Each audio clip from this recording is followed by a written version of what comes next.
Feminist şəhər. Leslie Kerr'nin 2020-ci ildə nəşr etdiyi bu kitab şəhərlərdə qadınların təcrübələrindən bəhs edir. Kitab göstərməyə çalışır ki, şəhərlər sadəcə fiziki bir sahə deyil, cəmiyyətin dəyər və normaları, o cümlədən gender normaları tam şəkildə şəhərlərin bünövrələrinə həkk olunur. Şəhərləri kimlər dizayn edir? Şəhərlərdə kimlərin təcrübələri ən önəmli hesab olunur? Şəhərlərin birinci dərəcəli tələbatlarının nə olduğuna kimlər qərar verir? Kitab bu suallara cavab tapmağa çalışır. Kitabın ön sözündə Leslie Kerr deyir, qadınları bir-birlərinə bağlayan müştərək təcrübələr olsa da, vahid bir qadın təcrübəsi mövcud deyil. Bizim etnik mənsubiyyətimizə, dinimizə, irqimizə, əlilliyimizin olub-olmamasına, orientasiyamıza görə şəhərlərdə yaşam təcrübələrimiz eyni deyildir.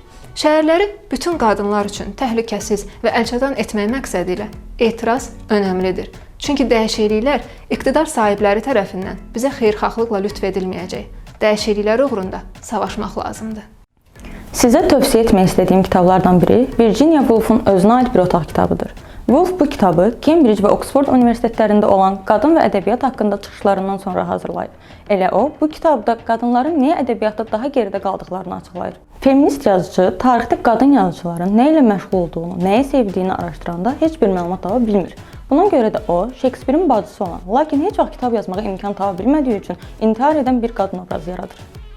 Virginia Woolf'a görə qadınların azad şəkildə kitab yaza bilməsi üçün özlərinə aid bir otaqları və iqtisadi azadlıqları olmalıdır. Qadın yazıçılardan niyə bir Shakespeare çıxmır? Qadınlar niyə ikinci statusa endiriliblər?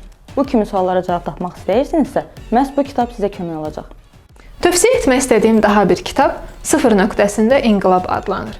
Kitab Silvia Federici'nin 1974-cü ildən etibarən 30 il ərzində ev işi, qadınların ev təsərrüfatındakı əməyinə baxışın dəyişilməsi, antikapitalist inqilab və başqa mövzularda yazdığı esselerin toplusundan ibarətdir. Müəllif qeyd edir ki, antikapitalist inqilab feminizmin açarıdır. Çünki kapitalist sistem ən çox qadına ziyan vurur. Kitabda həmçinin qloballaşan dünyada qadının hansı yer tutduğuna işıq salınır. Lakin kapitalizmlə yanaşı, kitabda Marksist nəzəriyyə də tənqid olunur. Silvia Federici deyir ki, Marksist analiz fabrik sərhədlərindən kənara doğru genişlənməlidir və beləcə ev işi fabrik sisteminin özgəsi olmalı deyil, bu sistemin təməli olmalıdır. Səhra Çiçəyi Somalili model Varis Dili'nin avtobiografiyasıdır. O, 12 yaş olanda yaşlı bir kişi ilə evləndiriləcəyini eşidir və bununla da evdən qaçır. Əvvəlcə Afrikadakı qohumlarının yanında, daha sonra Londonda çəkdiyi əzab-əziyyətlər məhz bu kitabda əks olunub. Bir gün tanımadığı fotoqrafın Varisi təsadüfən kəşf etməsi ilə onun bütün həyatı dəyişir. O, Chanel, L'Oreal, Dior kimi məşhur markaların reklamlarından böyük gəlir əldə edir. Amma yenə də Varis gəldiyi yeri unutmur. Milyonlarla əzab-əziyyət çəkən qadına kömək etməyi qarşısına məqsəd qoyur. Səhra Çiçəyinin əsas mövzularından biri də Afrikada qadın sünnətidir. Bəli, hələ uşaq yaşlarından Afrikadakı qızlar məcburi şəkildə sünnət olunurlar.